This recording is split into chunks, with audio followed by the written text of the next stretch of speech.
the book is about dating. The dating book that I did is a moderate view on dating, which is like, a recipe for failure. That like I made a book that isn't sellable because I don't say there's no extreme take in dating. It's diet and exercise. In dating, it's if you hear online, the tenor is so men versus women, and it's really angry, and it's not really what it is. If it's so angry, you would just stop doing it. If you didn't like it, you would. But people want to find love. People want to find their person. People want to find the thing that makes their body calm, and I think, especially the book, when I do personal stories, because I'm an expert, and I'm not an expert in dating. I'm an opinionist on dating. I'm an expert in my own feelings. So like when I would talk about different parts of the dating process, it's a dating advice book, but every part of the process has personal stories and my personal opinion. I don't say men. I try to stay away from men. I say I, which is 10% away from every man you've ever dated. So because we're not 100% different from one another. You sleep with a chick and you have a thought in your head after you sleep with her. You and I have a very similar thought. We're not that far away from one another. So when I say it, within 10%, 5% right, 5% left. But so I feel confident in that. That's why I can write about my own feelings and go, yeah, I can say it's about every man, but like within 10%. When I look at a dating profile, I probably think the same thing as you. Similar, oh, she's hot. We're when men swipe on an app, again, it's easier to say men because you take away the responsibility. When I say men swipe on app this way, it's not really me. Here's the harder way to say it. When I swipe on an app, it's with my penis. My penis I only go on the dates my penis allows me to go on. Now, a woman could hear that and get so disappointed. They could hear that and be like, ugh, this monster. Right? I have to take that. I have to take the brunt of her sigh, of her, ugh, this is what I'm dealing with. Look at these losers. Jared's not even good looking and he's talking about his penis. I have to take all of that. But it's the truth. And I can tell you how to look at it positively. That means no man is on a date with you who isn't attracted to you. So if you're a woman on a date with a guy, I can say this to you with a lot of confidence that those men are attracted to you. Yeah. So that extra, I don't really feel good about my body. He doesn't care. He doesn't know. He feels good about your body. You are his type. You are his, good about right. I don't know about what I wore. Men are like bees. We don't see the specifics. We see the kind of the shape of you and that's it. And whatever shape you are, there's someone who loves that shape. So there's a positive way to look at it. The problem is men, straight men specifically, are not involved in the dating conversation. We don't care about dating. It's not important to us. We care about making money and being able to provide. Because that's how you're rated in society. Not fair, who cares, fair or not fair. That is what's going on. Women care about dating. They're societally looked at differently if they're single versus they're married. In ways that affect them, in ways that don't affect me. That's a hard thing too. But again, that's society. I'm not gonna fix society. The book I wrote isn't to fix. It's to tell you it's raining out. Bring your umbrella. So I don't really. Like the idea that I don't like to bring up problems I don't have a solution for. Yeah. So that's that makes sense. Never shutting up. I'm sorry. No. Welcome to the Genius Life Podcast. I'm Jared Freed. Why have experts claimed that we're living amid a dating recession? Why do you think that is? Because we don't want to leave the house. You have to be, the problem is you have to leave the house to go on a date, and meeting someone on an app doesn't really get you excited as much as meeting someone in person and smelling them, feeling them, getting the vibe, knowing they didn't give off a bad vibe. The dating recession, I think if experts are saying that, I would say it's because I have been a single guy who's been matched with someone who was beautiful, smart, had all the qualities I would want. And I was like, ugh, I don't want to go out. I got my TV. I just saw a picture with them. I got out of it. The dopamine you get from a match might be all you need. As sad as that sounds, and as disappointing as that is, just knowing someone would go out with you, or, men, when we swipe, when I swipe, I'd fuck her. I say it that way, not to make people angry, but to get through to people that that's how men are swiping.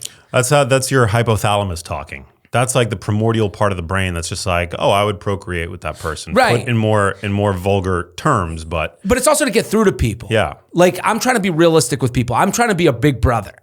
The podcast that I've had, the UA podcast, I work with betches. I work with a female-run media company. They wouldn't work with me if they didn't like me as a person, So and when I say things in certain ways, it's because I'm hey, I'm trying to be a big brother here and say to you, be realistic. Dating is both realistic and romantic. It's a milkshake of romantic and realistic. You can't have too much of either. If you're too realistic, you'll never go on the date. You'll never let someone in. If you're too romantic, you'll miss the glaring red flags that are there in front of you. So it's hard to, and some days you have it better than others. Some days the mix is perfect and you're ready to go on a date and you're this person seems great and they fill a lot of my needs as far as what I see on the page, but let's see. And then other days you go, fuck this profile. I hate this person, even though you never met him. You're being a dick. You're too realistic. It's never worked out, so why would this one work out? That's too realistic. So cynical. It's cynical. You can get too cynical, right? And I've been there. So I've been in this dating thing, giving advice. You and I, Facebook came out when we were junior, senior. You were a senior in college. Yeah. I was a sophomore. I even write about it in the book. I remember a guy came into my fraternity and was like, yo, we should check out this Facebook thing. And I was like, nerd. I was like, no way. I'm not going on the computer. And then one of my buddies was like, oh, I hooked up last night. And then the other guy was like, oh, we can look her up on Facebook. I was like, what? All of us, you can look up girls on Facebook? And then that starts the whole thing. That gets us internet dating. Now, Match.com, where losers in their basements go on Match.com, that's not the reality anymore. Now it's more social. It's, we're all there. So I have watched this thing grow and change and, and it's interesting and it's never going to stop being, online dating is never going to go away. It will change. We'll try to fix it. We're always going to try and fix it. That's, how do we get people more excited to leave the house? But it's crazy. What I recently realized that's kind of interesting about our generation is that we grew up native to the internet, but we didn't grow up with social media.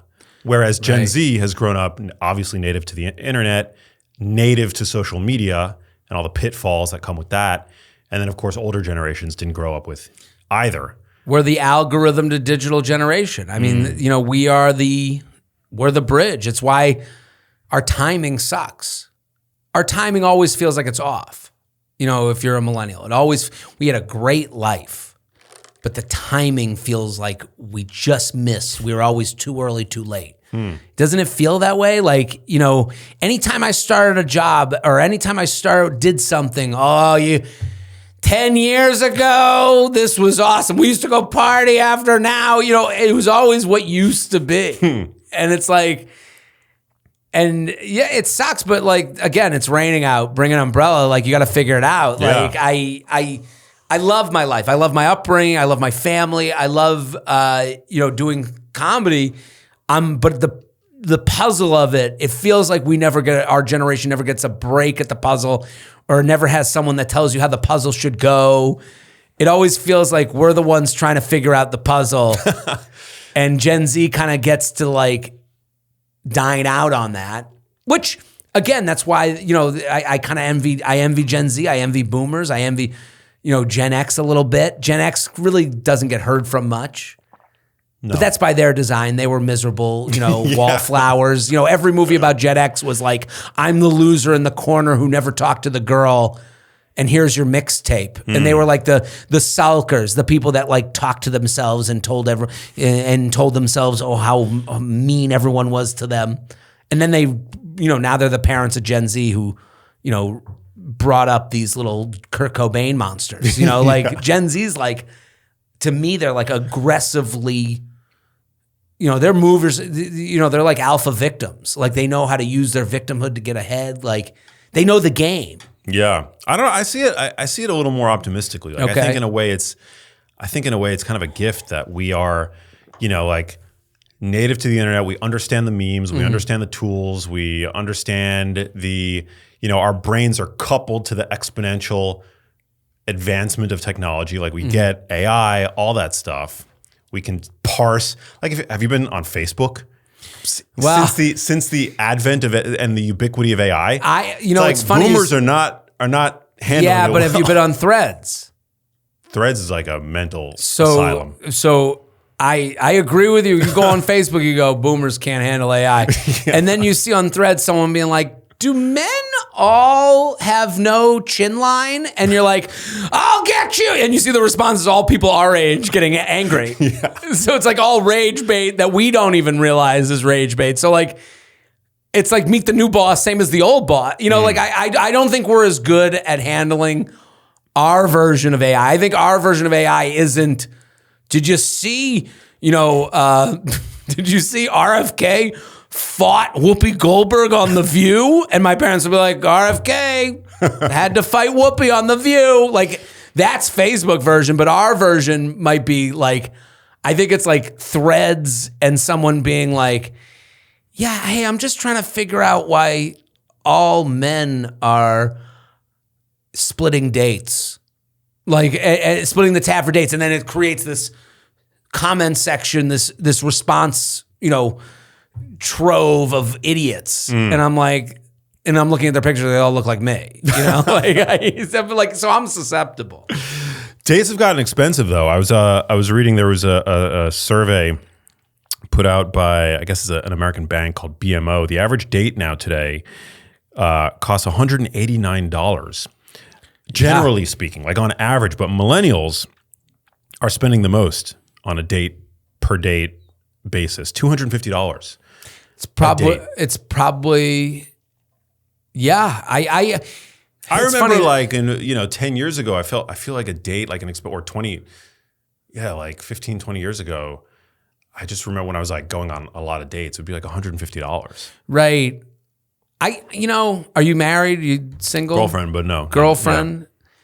Yeah, the dating is expensive thing. I was thinking about that because I saw a similar headline. This was like the dating headline du jour the last couple weeks, and especially with gas going up and all the prices, everything's gone up. And I was like, man, you start to think is dating a normal good? Do you have to date? Is that a good that we need? Is it like water and housing? Or is dating a luxury good? And it's interesting to me that once you offer a dating app with a paid tier, now the dating is more expensive thing. Now you've put a price on finding love. Because if you think not to make this, if you go back to you have a farm, I have a daughter, you have a son, and those are the only two people in town, you go, hey, you need companionship, you should meet. Right. It feels more like lifestyle and it feels more like you need it. Yeah. To move on with the next chapter. Now you don't need it. So is it a luxury? And if it's a luxury, does everyone just deserve to go on dates? Right. And does the cost of them matter? You go, well, that's what it costs. Yeah. But then you think about, I was thinking about you can go on a date. If I was to look at a younger man, 25, who's I got no fucking money for a date. My first advice to them would be just plan it. Just plan it. As long as you plan a date as a man, you are so far ahead of every other person that is out there dating. You're doing a great job. So if you said to a woman, and so in this, if I walk this out, as I already thought about this a lot, where it's okay, I would tell her there's a park in the middle of town. I would go to her, where do you live? What's an easy area for you? And she would say, this area is the best for me. And I would find whatever public park, no woods, stay away from woods. Women don't like being drawn to the woods. And then, why. right. And I would say, hey, there's a great park near you. I'll pick up a couple of coffees. Would you like coffee or tea? And I'll meet you at the park. Tell me how you like your coffee or your tea. Or you can meet me at the coffee place. Again, you have to consider safety as a man. If you're considering safety, you are doing very well as a male dater. Hey, meet me at the coffee shop. We'll start our walk. I'll put together a path and we can go for a walk and there's a bench and we can like chit chat. That's a beautiful date. That's a date that if someone was against that date, they're trying to be divisive. If someone says, I don't do that date, they have other ulterior motives, and I have to acknowledge that. Online, how do they make money? By being divisive, by being extreme. If you're saying no, hey, we met on a dating app, we had a great conversation, and I would love to go get coffee at a park that is safe and wonderful near your place on a beautiful spring day. For someone to be against that, I would say that they're the problem in the country. Like they're actually the problem to everything. Yeah. Like I relate that to everything. So let's get away from that person. So now you go on that date. I tell that 25-year-old, here's a great date. It costs you $7. Do you have $7? If you said you don't have $7, I would say it's not the right time for you. Yeah. Like don't go dating. I would say, listen, you'll come back another time. It's always going to be here for you. Or you say to the person that you're going to go out with, I'd love to go for a walk with you, but I don't have $7 to get the coffee. And be upfront with that. And maybe they like that they're in the same spot as you and they're good to go to go just a walk. But again, you lose out. You don't get everything in life. You don't. Life is unfair. Here's where it gets to be a problem. If you go on that date where you say the $7 date sounds great, you go on that date, you go on the walk, and it's wonderful. What's the second date? Now the second date, you're still concerned about money. You like this person, so you do have a little bit of credibility with them, and they will let you get to know them. Now you say, hey, I got another park. And they're like, this guy, we got to do another park? Yeah. So this is where the male-female thing gets a little bit tough. Because to that 25-year-old man, if he likes this girl, he's got to let her know somewhat early on, like, hey, I don't have the money to like really go on big dates, but I love getting to know you. He's got to have real ownership of himself. He's got to put aside ego. To tell that to a 25-year-old man, just again, like societally, just animalistically, like that would be a stronger man than me. I'd rather go into debt than do that. Well, what do you say? Women, I feel like there's a polarity amongst women with regards to the coffee date. Some say it's fine, but others say that it's like kind of they feel as though they're being devalued or something. Nah, I think that's a very self-conscious person. Is it? I think you can't really. I can't tell someone how to feel. Yeah. If the way I talked about it, planning it, and a place near your place, and it's a first date. Again, the second date, you start to wonder, why does he keep bringing me on coffee dates? Right. You would wonder that. That's my problem. That's why, and again, a lot of women too, like we're two men talking about women saying what they feel. I'm going based off of the emails I've received where I could understand that if someone's buying me coffee every week, I would want to know, hey, what's going on here? What are you hiding from me? Yeah. I would want to know that.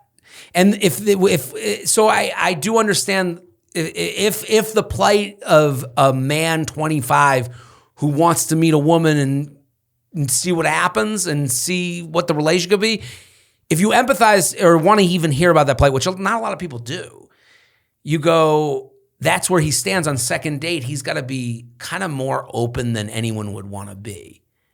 And that's really tough when it comes to how much this thing costs. And if he said, well, in 2 weeks, I can afford that date that costs $100, but I gotta wait till my payment goes through. Hey, do you want to get together in a couple weeks? He could fake it a little bit, but there's going to be a point where he's got to be open, and in a way where men don't ask that of women. And again, that's not fair, but that doesn't matter. We're not talking about fairness here. And again, if I was a woman being taken out on dates where someone was spending a lot of money, I wouldn't like that side of the thing either. Where do I owe them something? Am I unsafe? Am I agreeing to something? Again, that's a whole nother subset of problems. But I would say as far as getting out there and rating what, a lot of men get accused of, he doesn't want to know about commitment. So now play this out. You go, that guy who has to worry about how he's rated, how his worth is rated based on how much he spends on the dates and whether he can afford the dates. Now he's afraid of commitment because he won't commit, but also he's got to make sure he's making money because that's how his worth is rated out there in the world. In the marketplace, yeah. Right, in the marketplace of dating. So I have ended relationships many times where I've been like, I'm just not ready. And your fear of commitment gets thrown in your face. And I think fear of commitment is way more normal than fear of solidarity, being alone. True. Like the fear of you're fearful that you'll have nobody. Like, I don't know.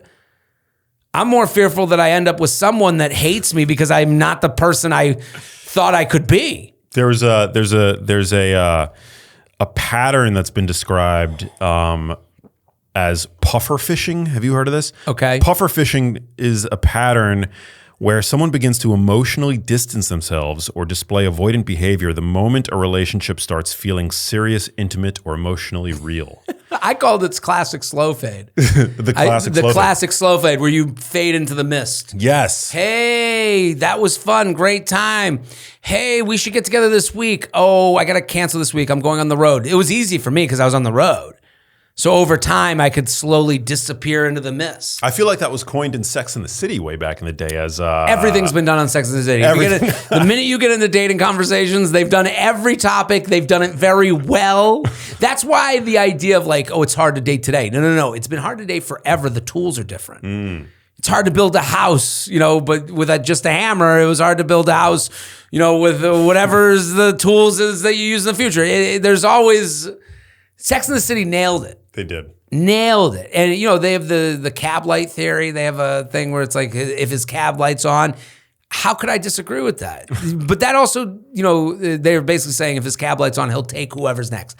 I don't believe it's whoever's next. I do believe that when you're ready as a man to like settle down, it is easier to, for me especially, it was easier for me to,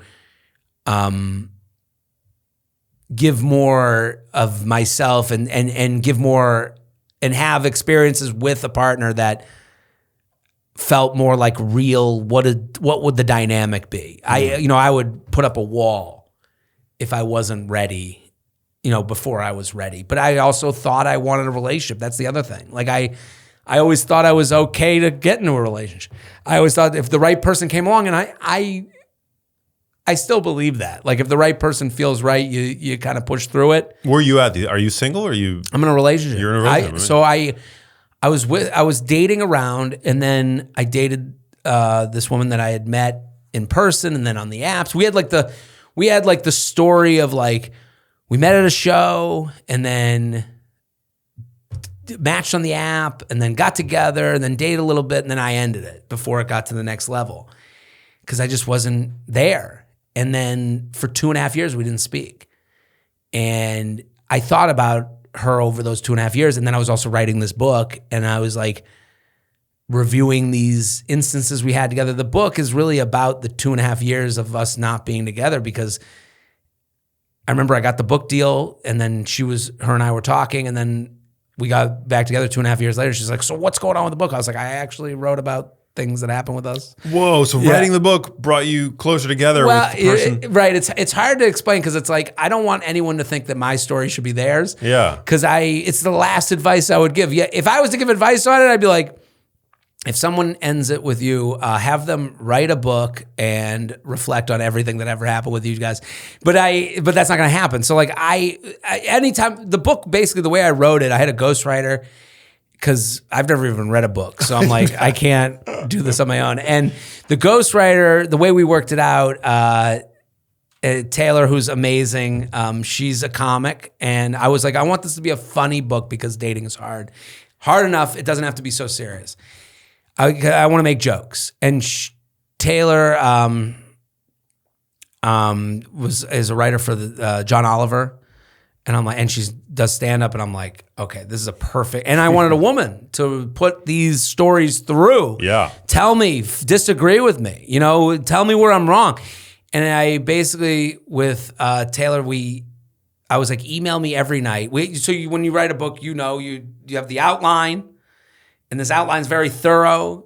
And then I wrote the whole outline with the editor, and then brought in the ghostwriter. And I was like, listen, just email me every night questions, and I'll answer them. I'll just write as long as I can go on every one of the questions you ask. And from that, stories would come up, and what's it like when you meet the friends? Do you have a time that you met? And she asked really good questions. So it'd be like, what's the time that you met the friends and it didn't go well? Or what's the time that they met your friends, and what were you thinking? And I wrote out, I have all these stories that I didn't even know I had. It's like someone asks you a question, opens a door in your brain. So a lot of the questions, I was out of this and thinking about her, but also dating and trying to like move on from it.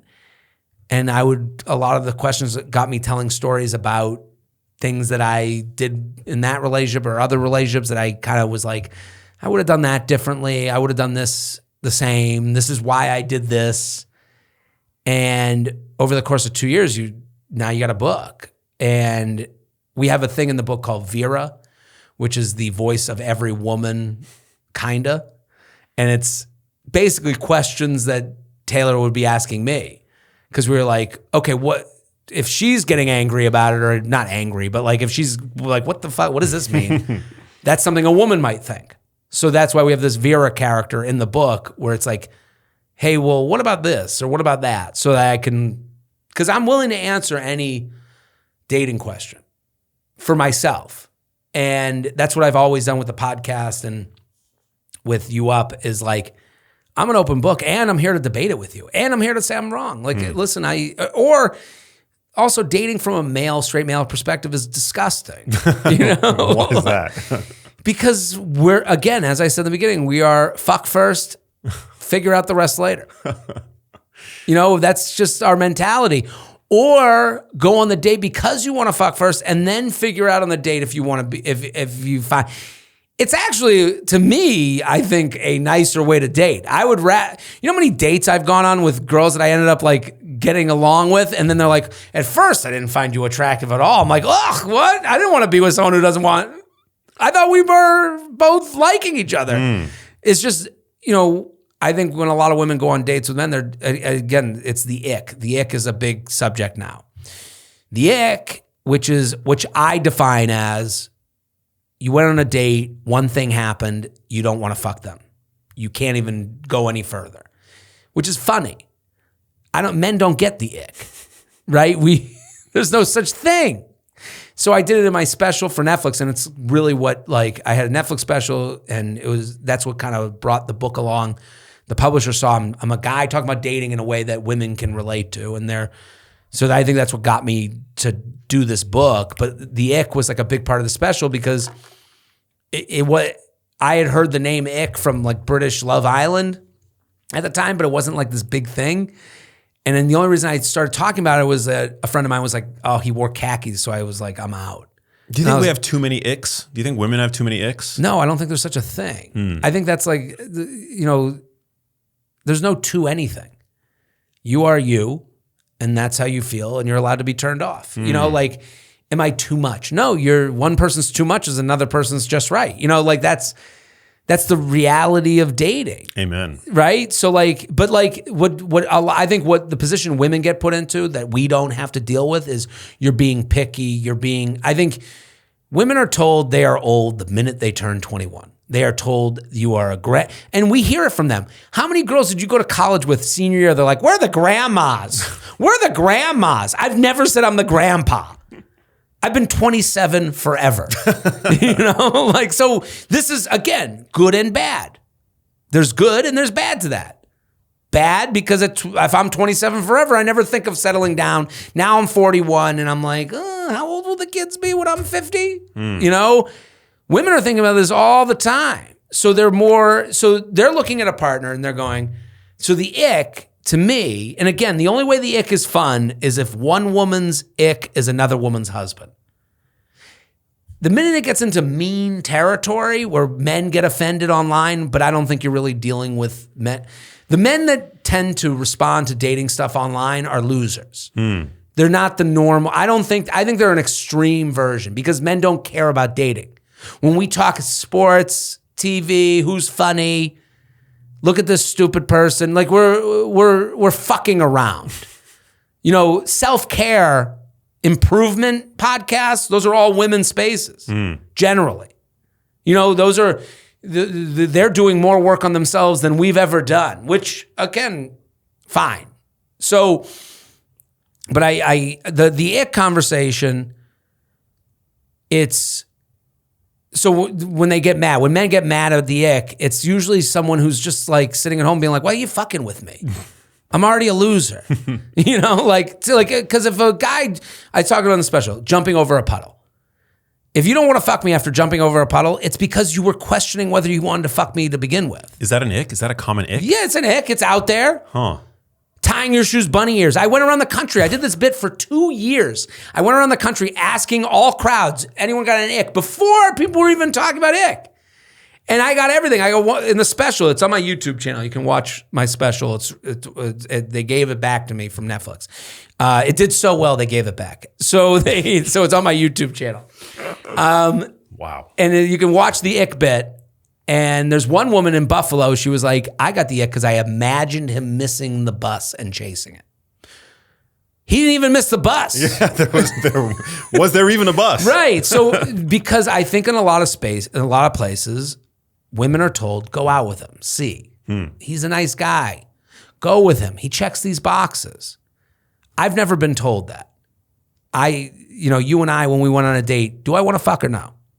That's it. Simple. There's some good in that. There's bad in that too.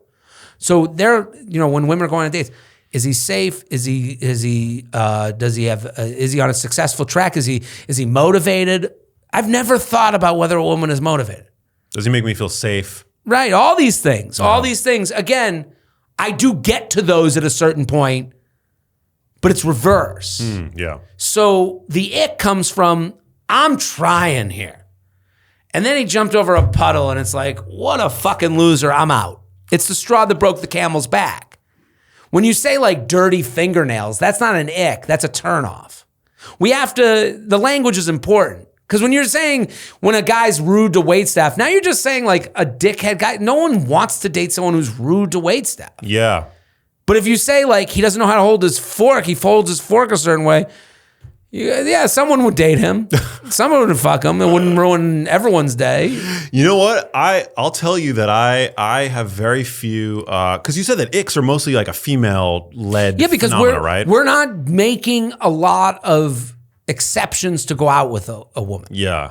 When you go out with someone, you're generally like, she's hot. Right. Yeah, do you want to? Well, she's even at a minimum, she's hot. Yeah. She's my type. She's cool.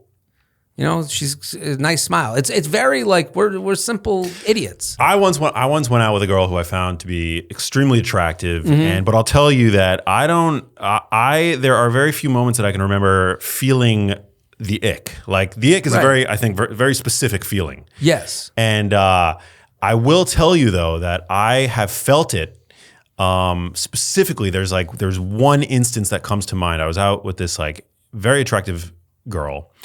And she was I'm Jewish. She was a Jewish girl.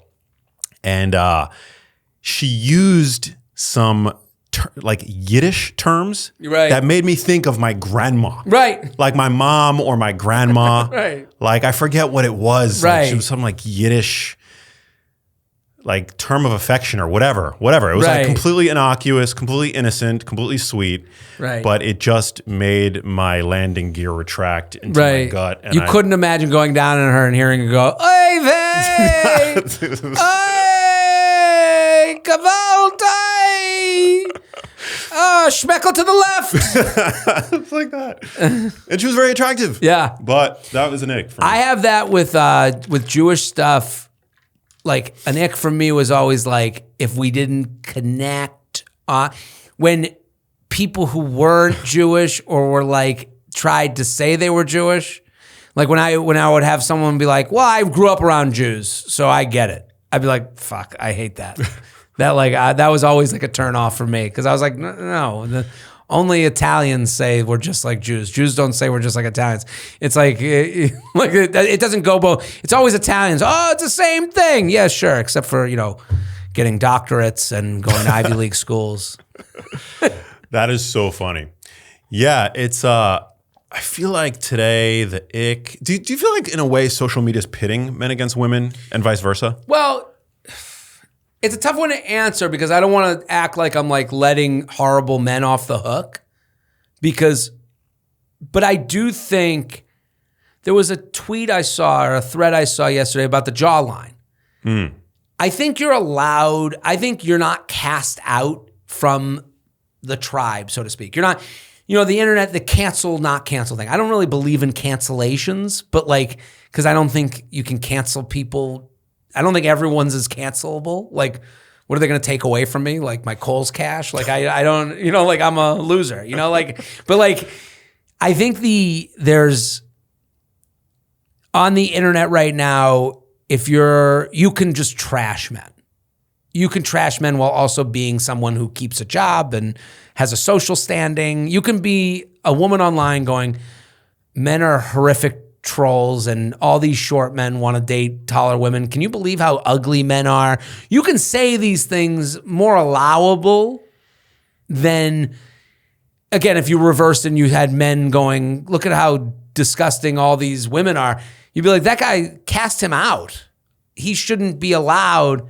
So I think what happens is you have emotionally affected men who will respond to that. Sad, people with low self-confidence who see these things like they're like moths to a flame, where they see beautiful women just talking meanly about men to gain a social standing, and you can get a big following. You can go on TikTok and say, it's like easy joke, hard joke. If you go on TikTok and you do rage bait stuff as a woman, it's kind of easy to do. I saw a TikTok from a woman saying, it was sent to me that she canceled a date because he wouldn't send a car. She was like, if you make a date with me and it's raining out and you don't send a car, goodbye. And it's like, she doesn't believe that. That's rage bait. That's not a real opinion. But she's a beautiful woman. She's telling you, that she would never go out, but she's not cast out. Like she wouldn't, if you saw her, you'd be like, look, it's a beautiful woman. I was making a joke. But I don't think if you had that same sort of I think the male version of that, if a guy tried to do that, it would be really tough to do. I think it would be like trying to hit a triple axel. Like in diving competitions, the difficulty of the move is taken into account. I don't think it's as hard. Again, I don't mean to compare plights. It is this can be misconstrued very easily. Yeah. And I'm being careful because I know I'm not trying to say it's not hard to date as a woman. It is. It's dangerous to date as a woman. It's all these things. But also, if you go online in the safety of online, and again, there are horrific people who will say awful things to you as a woman online. All those things being said, you can go and say some inflammatory stuff and you're not considered like a extremist alt version of society that should never be spoken to or considered taken seriously. I think probably because social media allows echo chambers to develop, where it's like you're kind of speaking to, Well, the echo chamber plus we have an agreed upon punch up, punch down. So straight male, is in the dating world, like you have nothing to complain about. You have no complaints. So it's a punch down every time you give a review of dating.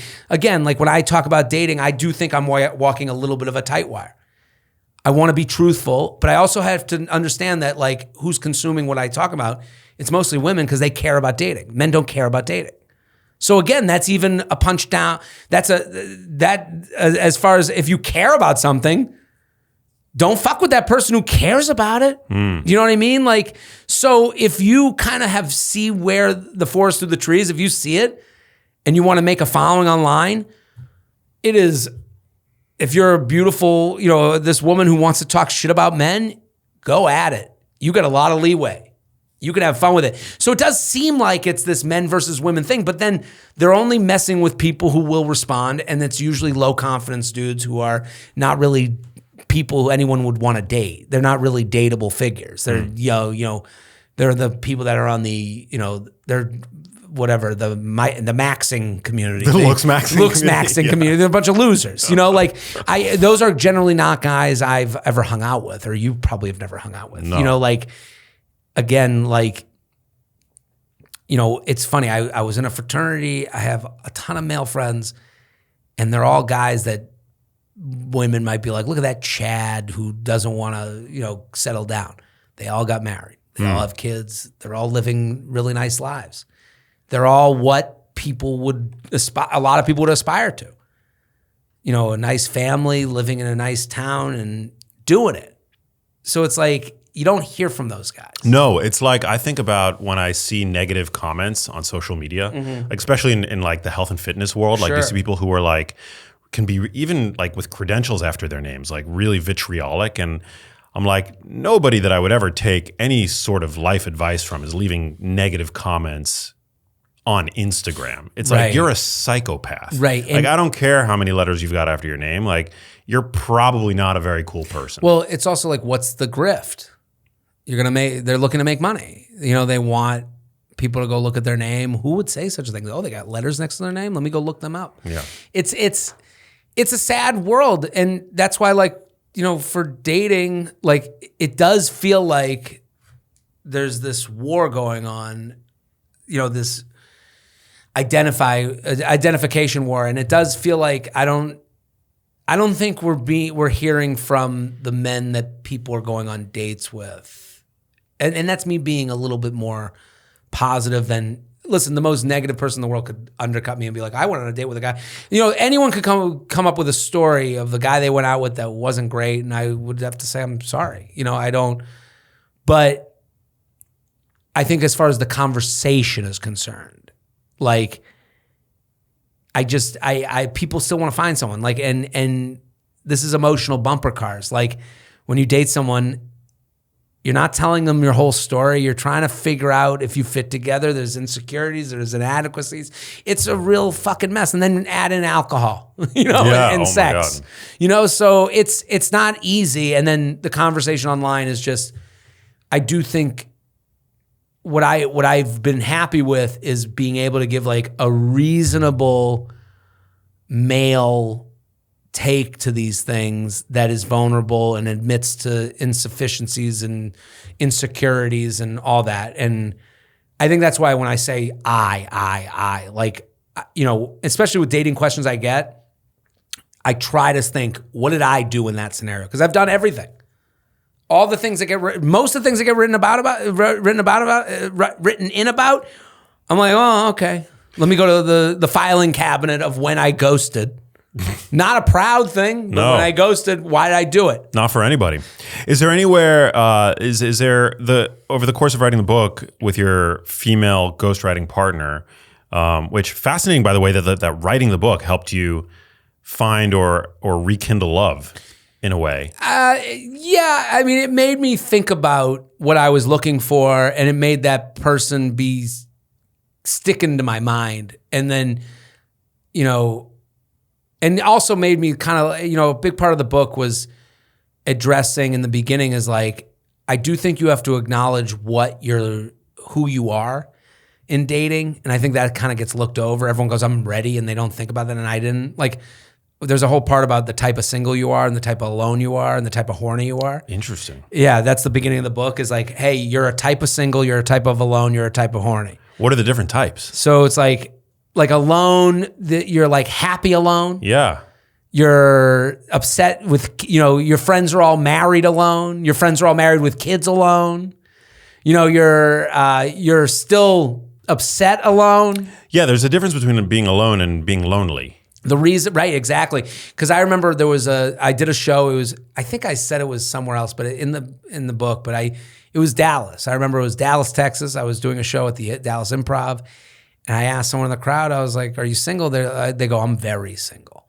And I was like, man, that's kind of funny to think of yourself as very single versus single, like the degrees of single. And it's like, very single is a thing where you're like, I can't think of one person that I would even go out with or reference as a starting point of who I went out with. And it's really just you're there.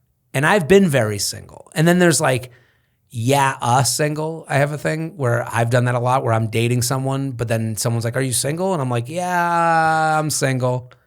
And now I'm thinking about the person who would be like angry. And it usually is a sign that I need to like end something with someone that I've been dating. And that's where it's so complicated, like the definitions. It feels like varying degrees of distance from shore.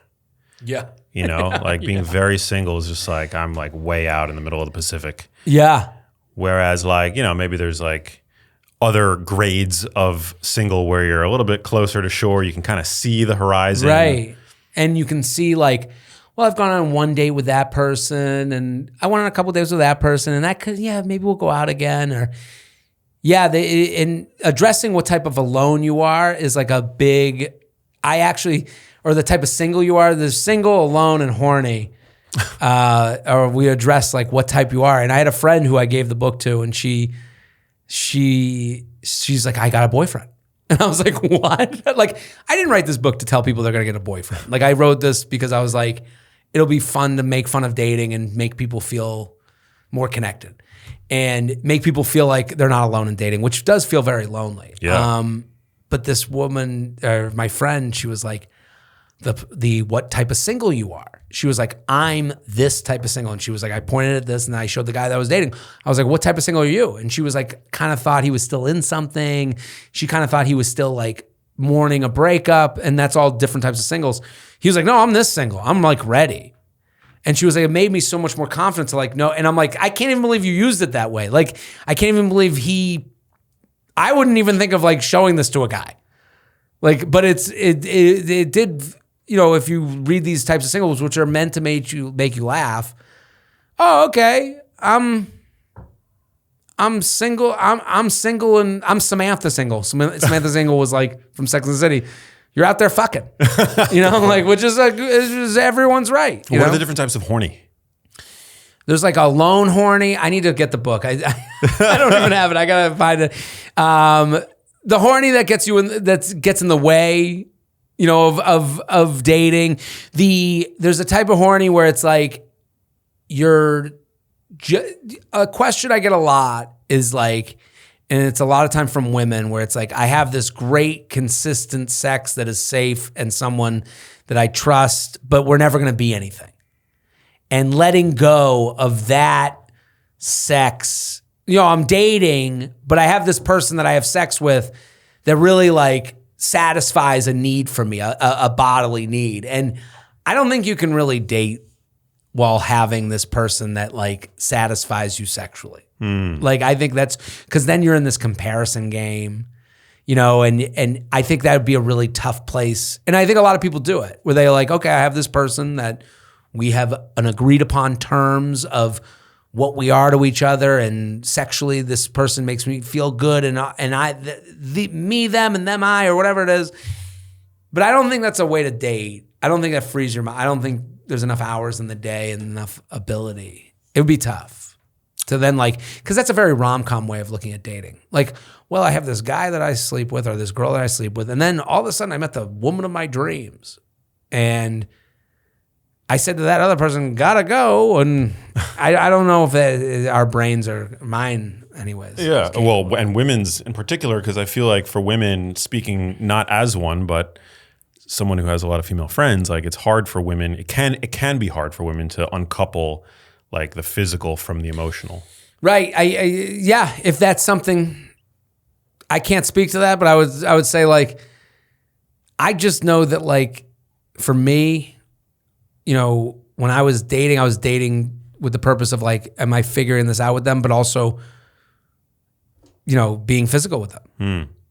And I could separate the two. Yeah. And then, then when it came to like meeting someone new, I couldn't really get to know them while having someone else that I was still dating. And I needed to like kind of release myself from that because I didn't think that I could keep my attention on that. Well, person. Good sex has a gravity to it that sometimes is hard to break free from. Right. But I think men are very capable of, and this is something that, you know, more women should understand. I think men can have that detached sex. Men can have that just like mechanical.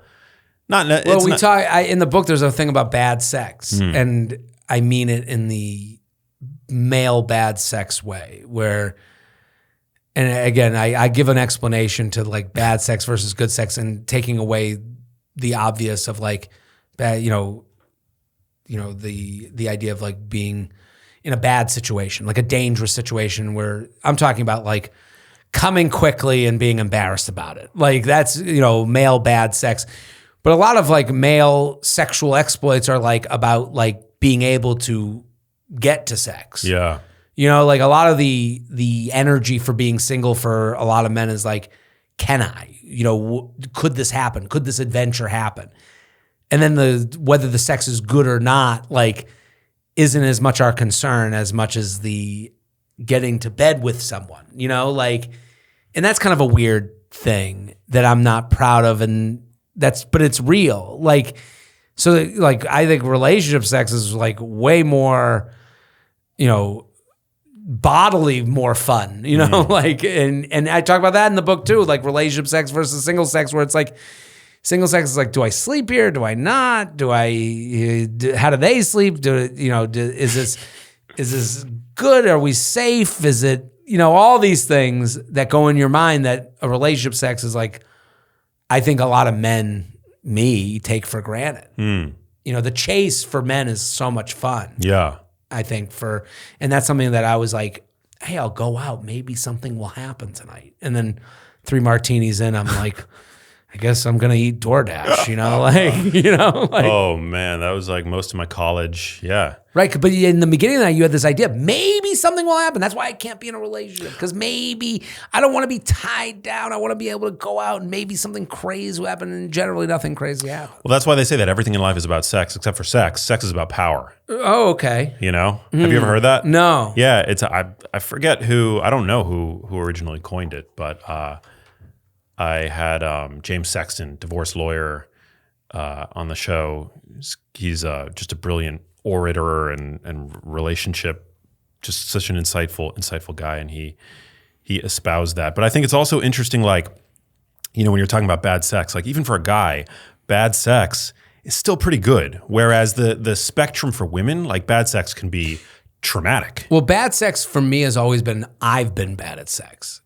I've never thought like, right, like totally, not to run over what you just said, because that's important, like, but it's like bad sex for me is just like, oh, I fucked up, I suck at sex. Like, you know what I mean? Like, okay, hopefully I went down on her good enough, and I'm not talked about like a big fucking loser. Like, it's all me, which says a lot about men and sex, where it's like, all I'm thinking about is, did I do okay? It is in no way ever, I've never thought of it as like, this woman really couldn't fuck, like it was never that. I would never like, oh, you wouldn't believe she couldn't even, it was never that, but I would always imagine them saying that about me. It's so true. Damn. Well, Jared, thanks for coming out, man. Who did you write? Did you write your book primarily for men, for women, for both? It's for everybody. I think for men, it's a chance to feel like someone's speaking normally for you. I'm speaking in generalities. Like, if you're someone who's like, had issues with commitment and hasn't been able to. I used to always say when I ended with something, I just didn't have it in it gave me a stomach ache. That's why I had to end it. If that feels like a connector for you, that's a good book. Then it's a good book for you. You'll feel seen. You'll feel not that crazy. And I think for women, you're going to get a book that like, you're going to have a guy being vulnerable, and it's going to, when I started talking about dating, it was always like, I thought it was just a joke and fun. And then when women were writing into my podcast and writing into the You Up podcast, I realized like for a lot of people, the women writing in, it was like the hardest thing they were dealing with. They're killing it in everything else, but it's this one thing they just like, why can't I just put it together? And if you're that person, which is a lot of people who are trying to like figure out their dating life, it's a great book for you. It takes you from, I always say, it takes you from getting dumped to getting dumped again, because that's all I knew. So it's like, you got dumped, what do you do? And getting back out there and figuring it out. And it's not about and making a dating app profile and what to say on the dating apps that can make it so you have more fruitful conversations and better dates. That's all stuff that if you listen and you will get from it. And then also like ways to analog date. Like a big part of it is like figuring out how to have your friends put you in a position to find people. Cool. Because I do think we all say, well, my friends are all married. And that becomes this like big, like stiff arm. And I'm not telling people to like go get fixed up by their friends. I'm telling them to go hang out with their friends. Because I think what you forget as a single person is like, go hang out with your married friends. Like, why not? That's how you that's how you have fun. These are your friends for a reason. That's when you're your most self. Like, if anything, it's like a little bit of like, it's like plugging in your phone. You know, at a minimum, hang out with your friends and their spouses will make you feel good. At a maximum, they know you're single and you're the name that comes up when they think of single. It's like Coca-Cola. Why does Coca-Cola have a commercial? We all know Coca-Cola. But when you want a soda, they want Coca-Cola to be the first thing in your head, right? Yeah. Dating, when you hang out with your friends who are married and their spouses, they're not on the lookout for you to find a spouse. They don't give a fuck about you. They care about their own lives. But when someone comes up and goes, I'm single, who's the first name they're thinking of? Is it you, or are you miserable and they want to avoid you for this subject? And that's a decision we all have to make, is like, you know, am I the miserable friend or am I the single fun one that the husband goes, oh, she's cool. That's the most, right? That's the most we would say about our girlfriend's friend. We go, oh, she's cool. That's the most we would say. And that's all you need. Yeah. Yeah. And you allow your social network to become, or your connections to become nodes in your quest. Right. Loose connections. Anyone you've probably ever had on this podcast is via someone going, oh, they just got a podcast. Yeah. That's fair. Love it, dude. Well, thanks for coming. Yeah. Where can people find you? Where can people listen to you, connect with you, buy your book? I would love for people to connect. At Jared Fried on Instagram, Wizard of Ha on TikTok. The book is called Walking Red Flag. It is, I don't know when this comes out, but pre-sale audio version. I do the audio book. If you love this voice, you can get more of it. It's a good voice. Thank you. And you've got 2 podcasts? 2 podcasts, the J Train podcast and the You Up podcast. J Train's a daily show. Monday I do advice. Tuesday I do complaining. Wednesday I do guests. Thursday I do pop culture. Friday is my personal diary. I tell stories.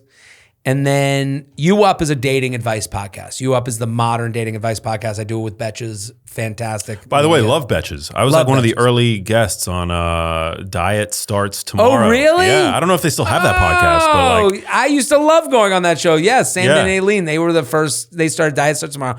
I used to love that show. I probably listened to your episode. Maybe. Absolutely. Yeah, I was like OG. Yeah, that was a great show. They don't have it anymore. We have the You Up podcast on Betches Network, and that's been an 8-year show we've been doing for 8 years. Me and Jordana Abraham, who started, she's one of the founders with Sammy and Aileen. And it's just like, you know, these conversations that we're having right now, like, it's uncomfortable to talk about dating sometimes.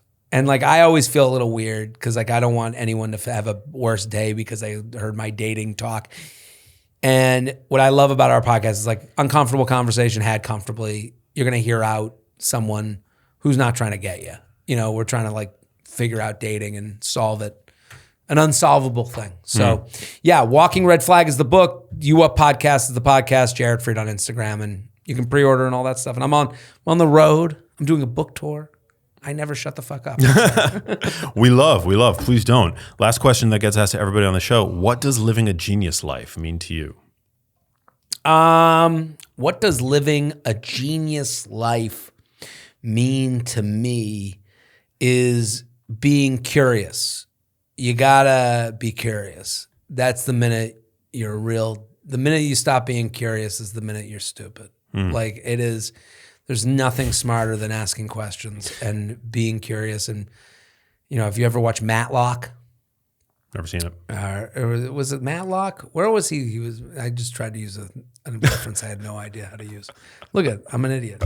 No, just being curious. I think that's like always been how I've always felt smart is when I'm asking questions. And even though this is quite a line I'm saying as I didn't shut the fuck up the whole podcast, didn't ask one question. But but it's brilliant. Nobody's ever responded with that the moment you stop being curious is the moment you start being stupid. Yeah. It's really well said. I practice it in the mirror every day. No, I just think you see people who lose their curiosity and they're really not someone I would want to talk to. And so if you're not asking questions, you're kind of not living. You're not really growing. Yeah, you're certainly not living that genius life. Well, thanks again for coming out. No hard feelings for the charcuterie board. I thought it was going to be worse than that. Because I was like, the charcuterie, that was the bit, is to fuck with people. It didn't matter who they were. Very funny, very funny. Well, you're the man. Thank you guys for listening. Share this episode. Pick up the book and follow Jared. And I will catch you all in the next episode. Peace. Hey, if you like that video, you need to check out this one here. And I'll see you there.